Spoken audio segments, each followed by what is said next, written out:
Hi అండి, welcome to my channel Prayatnasri vlogs అండి. నేను ఇప్పుడు చేయబోయే రెసిపీ ఏంటంటే శనగపప్పు వంకాయ కర్రీ అయితే చేస్తున్నానండి. దానికి కావాల్సినవి వంకాయలండి, ఉల్లిపాయ, పచ్చిమిరపకాయలు, శనగపప్పు ముందే నానబెట్టుకున్నానండి. నేను కుక్కర్లో వేయనవసరం లేదండి, డైరెక్ట్ కూరలోనే వేసేయచ్చు అనమాట. బాగా నానిపోయిందండి. ఒకవేళ నానకపోతే మాత్రం కుక్కర్లో పెట్టుకోవాలండి, లేకపోతే కూరలో అలా వేసేస్తే ఉడకదనమాట. మసాలా పొడి,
కూర అయితే వండడానికి దాకైతే పెట్టుకున్నానండి.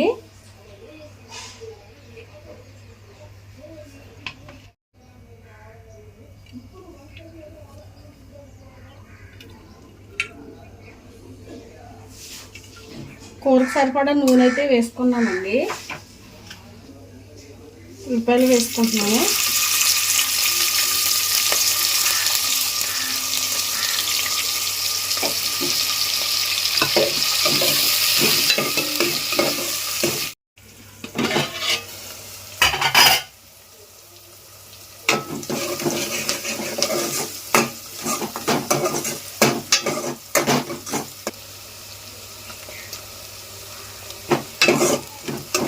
ఉల్లిపాయలు అయితే వేగిపోయినాయండి. ఇప్పుడు ఇందులో మనం వంకాయలు, పచ్చిశనగపప్పు కూడా వేసేసుకుందాం. ఇందులో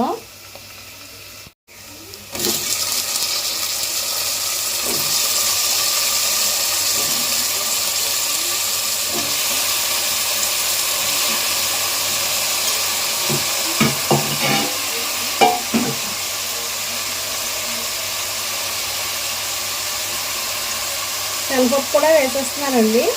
శనగపప్పు నానబెట్టాను కదండి, అదే వాటర్ కూరలు అయితే వేసేస్తాను నేను. ఎందుకంటే నేను పప్పు బాగా శుభ్రంగా కడిగి నానబెట్టుకున్నానండి. మంచి వాటరే వేసాను. పప్పు నాని నీళ్ళు కదండి, టేస్ట్ బాగుంటుంది అనమాట. కూరలో వేసేస్తాను ఈ వాటర్ కూడా.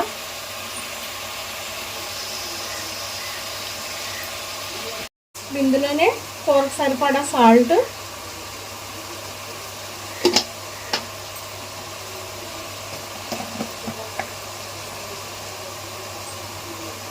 పసుపు అండి. ఇవి బాగా కలుపుకుని మగ్గించుకోవాలండి కాసేపు, 5 నిమిషాలు.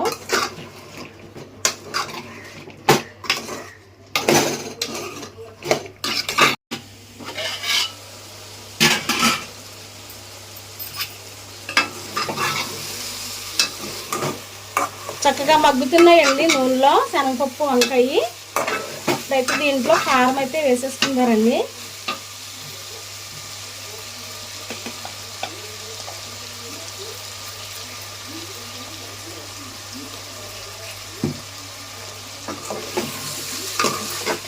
ఇవన్నీ కారానికి ఇవన్నీ పట్టేలా కలుపుకోవాలండి.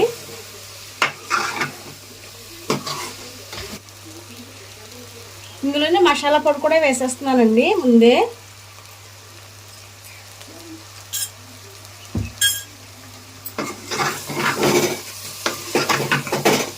ఇవన్నీ కలుపుకొని ఒక 2 నిమిషాలు ఉడికిన తర్వాత అప్పుడు వాటర్ అయితే వేసుకోవాలండి.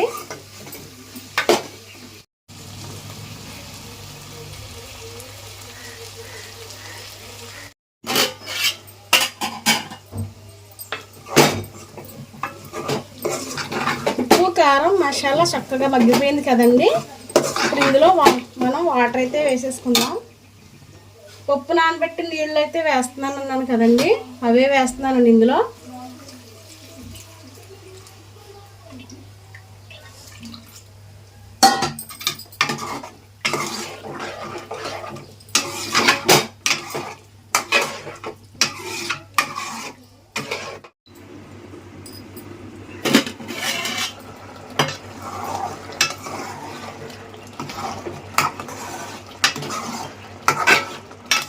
కూర అయితే చక్కగా ఉడుకుతుందండి, ఇంకా కొంచెం ఉడకాలి.